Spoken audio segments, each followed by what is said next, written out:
I started off with cutting a piece of 3/4 inch plywood in half, gluing it, and putting a bunch of screws in it to hold it until the glue dries. I took the screws out the next morning and cut a 2-inch, a 7-inch, and an 18-inch piece of plywood.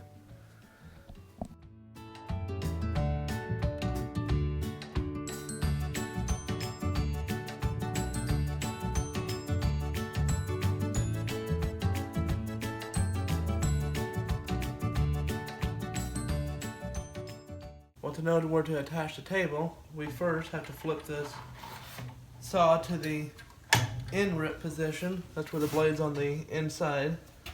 And then we'll lock this onto 0. I was lucky and actually received the owner's manual with this saw, so I thought I'd show you a few clips out of it. So you want to put this table on where the back of your table is flush with the back edge of your saw in the in rip position. And then you'll square it with a framing square like the diagram shows here.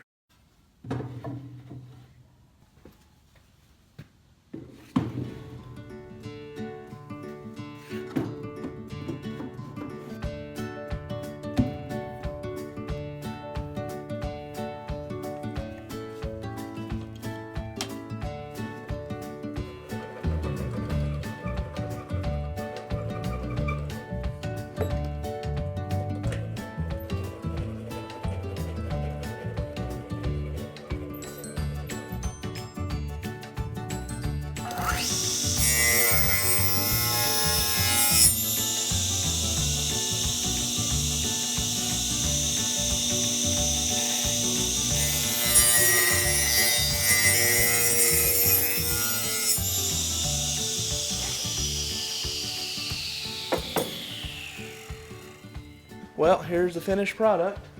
I ended up adding this extendable table wing. I think it turned out pretty good. I'll just leave it extended for the most part and just drop it if it's ever in the way.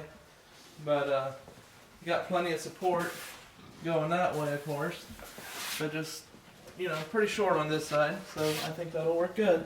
Well, now that you got yourself a nice table for your radial arm saw, you'll probably need a workbench too. So to see how I built this heavy-duty workbench, click on the video right here.